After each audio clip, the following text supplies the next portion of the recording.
Hello, this is D, and I'm back with another video. And today, Nintendo dropped their Direct, and we finally got the details to the Nintendo Switch 2. Now, we got a host of games. We even got some details on the system and what to expect out of performance. Now, to be honest with you guys, there was a lot of surprises in today's show, so we're just gonna kind of go over it. Yes, I know I don't really cover a lot of Nintendo things on this channel. I do have a Nintendo Switch, and one of my favorite games on that console is Mario Kart. And of course, today, Mario Kart was announced. Now, Mario Kart, I gotta be honest with you guys, it really looked great. It kind of gave me FOMO because this is going to be an open world Mario Kart game. So you're not just gonna be driving in tracks, you'll be able to drive around the world, and I'm gonna guess do some different type of activities. Of course, you're gonna have the traditional Mario Kart racing, and overall what I saw today from the presentation, it looked fantastic. Like, I saw Mario grinding on some rails, so there's a lot of new gameplay elements in Mario Kart for the Switch 2, and I gotta be honest with you, I'm excited about it, and it's kind of giving me FOMO. Now, I would say kind of giving me FOMO because the price tag is a lot higher than most of us anticipated. Now, I was not expecting it to be 450 US dollars. Now, that translates to 629 Canadian dollars for just the Switch 2. If you want to get the bundle that comes with Mario Kart for the Switch 2, you're going to be paying 699 Canadian dollars.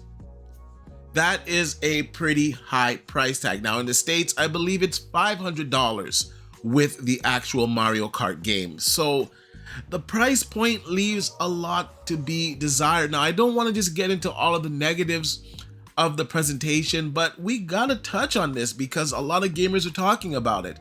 What about the prices of the games? You're going to be paying $80 for digital games and $90 for the physical games. And this is in USD dollars. So in Canada, that means we're gonna be paying over $100 for a Switch 2 game. And I just think that's outrageous. That is way too high of a price point. I don't know what the guys over Nintendo are drinking, but they're definitely a little bit in a delusional state. Now, don't get me wrong, I think Nintendo games are extremely fun. Some of those experiences that you have on a Nintendo console, you cannot have it anywhere else. But when you're just kind of getting up to date with the technology, and you're not really up to date with the technology, you're still kind of a mid-generation behind the current tech that is out, I just don't think you can demand such a high price point for your games. I really don't, and it seems to be the sentiment of most gamers. Now, we're gonna go over to Tom Henderson's X account, and we're gonna kind of go through some of the comments here. Now, you can see the comments here for yourself. One guy's saying, "Oh, hell nah." Another user says, "Great, Grand Theft Auto 6 will now cost $100 too." People are saying, "Yikes." A lot of people are saying, "Great, Nintendo is ushering in higher game prices and all the other companies will follow suit." People are saying, once again, Grand Theft Auto 6 might actually be $100. And you can see the sentiments just going through the comment section here. Most people are outraged at the price that Nintendo is charging for their games. Now, I'm on the fence on the price of the console because I want to get more details on it and what it can really do, because I see there's a lot of modern games that are coming to the console. 2K just announced WWE and NBA for the system. I see it's going to get Cyberpunk. It's getting a lot of current generation games, so it has to have some type of capabilities to be running these games. Now, I'm curious to see how Cyberpunk runs because during the Direct, it was cut out. And if I can find some footage, I'll put it into this segment right here. But that's gonna be a game that really shows you the true power of the Nintendo Switch 2. Now, once again, to the price point, I just think it's too high for the console, and I think it's too high for the games. Now, it's nice that finally we are getting a 4K dock.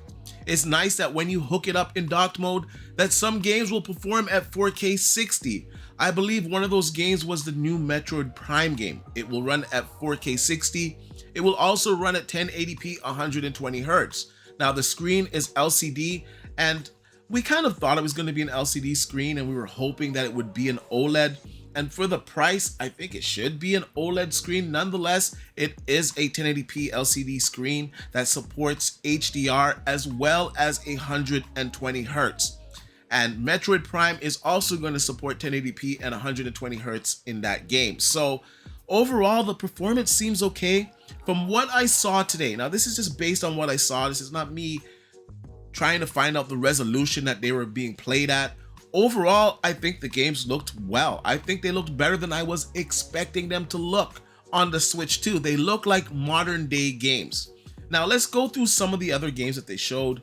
They showed Donkey Kong. Donkey Kong, to be honest with you guys, it looked like it could run on the Switch. So that wasn't one of the games that really impressed me. Now, I do like Donkey Kong, so it is a game that I would want to play. I'm just saying from a graphical standpoint, it wasn't one of the standout games. Now, Mario Kart, I will say, was okay. It did look better than a traditional Switch game. So that was a plus. But when we get into like the third-party games that I saw, they did look good. Now, Final Fantasy Rebirth is making an appearance on the Switch 2 before the Xbox console, which is just crazy. And it looked like the current versions that are running on these consoles right now. So that was a plus. They showed some game called The Dusk Bloods. It kind of looked like Elden Ring to me. And that game looked really good. I was impressed with the performance. They also showed us Zelda running on the Switch 2, and I will say that it does look more improved. And speaking of older games running on the Switch 2, there is an option you can pick up the controller, so I believe they're going to be selling it separately, and you'll be able to play GameCube games on your Switch 2. Now this time, I think it's like 3 or 4 games that were announced for it, if I'm not mistaken. If I'm wrong, just let me know in the comment section down below. I believe Zelda was one of them. I can't remember the rest of the games right now, to be quite honest with you, because the Direct was kind of long. But nonetheless, they are going to support GameCube games. Only a few at launch, and I'm going to guess over time, more will make their way over to the console. Now, the game chat, I'm kind of torn on that one, to be honest with you guys. Yes, it's cool, finally, that a Switch console has game chat, but this is something that should have always been there.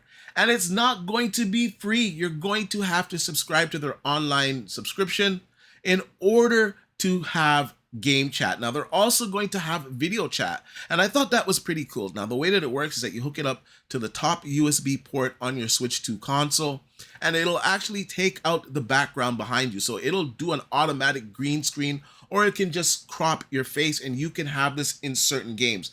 Now, at first I was like, this is kind of a kid's console. I don't know how I feel about this feature, but you can turn it off in the system level so that your kids are not exposed to this feature and potentially any type of, weird behavior that can happen online. So I'm okay with this feature being in. I think mostly adults are going to use it, or young teens. I'm hoping that we're not going to see anything crazy on there. It's a Nintendo console, so I think if you were to do something really stupid and offensive, that they would ban you for life. So once again, if this is a feature that you don't want your kids to have access to, you can turn it off at the system level. Now for the adults, I think it's pretty cool that you can just do an automatic green screen on it, or just crop your face and play your friends online. That is a cool feature. Another cool feature of the Switch 2, if 3 of your friends are nearby and you guys want to play a game and only one of you have a copy to that multiplayer game, you can enable it on all of the Switches and you guys can play together. This is a game sharing feature that's only on certain games, and just like, I guess, for like multiplayer games. Nonetheless, it's a pretty cool feature. Now, we have seen this on the previous Switch, so it's nothing really new, but it is cool that this is making its way to the Switch 2. Of course, you guys know about the game sharing feature, that you can share your games with people that are in your family group, and you can lend it out. I believe it's up to 2 weeks, either 7 days or 2 weeks. And after that, it automatically gets returned, which is more than enough time for your friend or your family member to clear that game. So that is a pretty cool feature. Now, all of this is pretty awesome. You got a docked mode. When it's docked, there's a fan on the back of the dock that keeps your system cool. You're getting 4K 60 performance in the docked mode in certain games. And in other games, I'm just going to assume that's going to upscale it to 4K 60. You have 1080p 120 Hertz in the docked mode. So all in all, it's looking okay. It's just the pricing. Now, I wanted to wait till the end of the day to really gather my thoughts on the Switch 2. I gave you guys a lot of the details and a lot of stuff that happened when it was revealed at their direct today. But now I'm just watching a lot of people react on social media, and I'm starting to look at all the details, and then I'm starting to figure out things for myself. And the number one thing that I actually figured out is that the Nintendo Switch 2 is going to cost you more than a PlayStation 5. Now, in Canada right now, we have a promotion going on. I'll try to get up on the screen and see. We're on Best Buy here, so you can see this is the Nintendo Switch sign-up page. Let's go to PS5. Should pop up. The consoles. There's a discless. There we go. So we have the discless version of the PlayStation 5 Slim Digital Edition with Astrobot.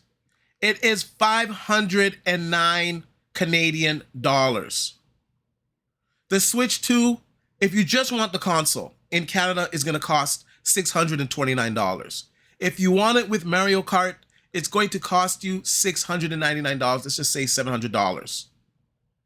That is almost $200 more than a PlayStation 5 with Astrobot and the new Slim version.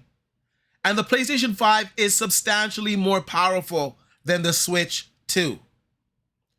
Now, add in the fact that the games are going to be $80 for the digital games and $90 for the physical games. And this is in USD. So this is over $100 Canadian. Now, if we're converting this into US dollars, I don't know. It's cheaper than $450, that's for sure. I think it's around $400 or less. Let me see if I can look up the price. Actually, I'll just do a conversion rate. So let's just do a conversion rate. 509 CAD to USD. That leaves us at $356. So let's say $350. So for $350 US dollars, you can buy a PlayStation 5 Slim, the digital version with Astrobot. If you want a Switch 2 without the game, it's going to cost you $450. If you want it with Donkey Kong, it's going to cost you $500. There is no world where it makes sense that an inferior product like the Switch 2, and I'm not saying for their games or the fun or the innovations that they have, because they do a lot of great things at Nintendo. I'm just talking on a hardware to hardware side. There's no reason why the Switch 2 should be costing more than a PlayStation 5. So I just don't know how well this console is going to sell. I do have FOMO because I like Mario Kart, but I just can't justify the price. It's way too much. Once again, in my country of Canada, a PlayStation 5 Slim digital with Astrobot can be found for $509. Yes, I know it's out of stock here, but it's in stock at Amazon and other sellers. Regardless, when it's in stock, you can get it for $509. In Canada, the Switch 2 is going to cost $629 for the base model without a game, and with the game, $700. It just doesn't make sense. And any of you guys that are supporting this, I understand you like Nintendo and you're excited for new games and new experiences, but you gotta be honest, the price is not good. And I just don't see this console selling well. And I'm just kind of confused here because Nintendo was doing so well with the Switch. And now we're having a situation where it's becoming like the GameCube. It's like you win a generation, you lose a generation. I just don't understand it. And I just don't really see this console selling well at this price point.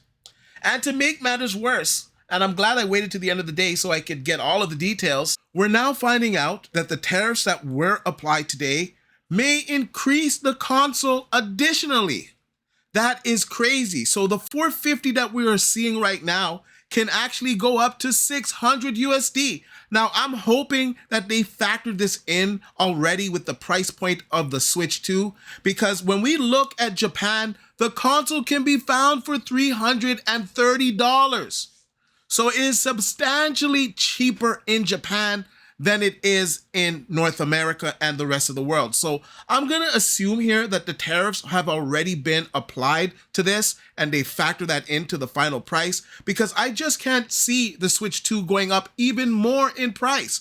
$450 is already high, and I kind of think it's an insult to see that the region-locked Japanese version is $330. Tariffs have been introduced, and for some of these manufacturers that are in Taiwan, the tariffs are high. In China, the tariffs are high. And the way that tariffs work is the consumer is the one that pays for it, because the prices go up to offset the prices of the tariffs. So this could be a situation where the tariffs are affecting the price of the Switch 2. I don't know. I'm just basing this right now on the price being $330 in Japan. That is just crazy. That's a lot cheaper than the $509 in Canada. It's almost $200 cheaper. And the obvious answer is the tariffs. Well, at least that's my assumption. Anyways, regardless, tariffs or not, this is a horrible price point for the Switch 2. Now, I was impressed with some of the games that I did see today. I don't want to say that everything looked like garbage, because it didn't. Mario Kart, it looked really good. I like the parts where you're grinding on the rails, and I think it's going to be a whole new experience as it's an open world Mario Kart game. So that's pretty cool. That is excellent. And I'm a little bit disappointed that the screen is not OLED, but it is 120 hertz, and that is pretty good. Now, I don't know if it's going to have VRR enabled. I guess we'll find that out closer to the launch. But overall, the system looks good. It's just the prices. The price for the console itself being more expensive than the PlayStation 5. There's a lot of competition out there now. We have the Steam Deck. We have the Rogue Ally. We have a new Rogue Ally coming out that has higher specs, and that's going to be skinned with an Xbox-themed software. That's going to give you the Xbox experience, but you're still going to have access to all of the PC storefronts. So I don't know what they're doing here. It's kind of disappointing, to be honest with you, because they're finally getting third-party support. Final Fantasy is going to be on the system. WWE 2K is going to be on there. NBA 2K is going to be on there. Final Fantasy Rebirth is going to be on there before Xbox. Cyberpunk 2077 was announced for it, and it looks really good. I didn't expect it to look as good as it is running on the Switch 2. So that's something to be proud of. But then we have the price, and I just think that this thing is DOA. Anyways, I want to know what you guys think about all of this. I'm kind of ranting and raving here. I was excited for the premiere. I thought we were going to get a price point of like $350 US. I'm shocked at the $450 US. I'm shocked how much it's going to cost in my own country, and I can't believe in Japan it's much cheaper. So let me know what you guys think in the comment section down below. Let me know if you're going to pre-order it, if you're excited about it, if you don't care about the price, if you like the software they showed, if you don't like the software they showed, if you're excited that finally third-party games will be on the Switch. So Call of Duty and the host of other games that we now enjoy on the PlayStation 5 and Xbox will also be enjoyed by Nintendo fans. Let me know what you think in the comment section down below. Like I usually say, please like, share, subscribe to the channel, and I'll see you guys on the next one.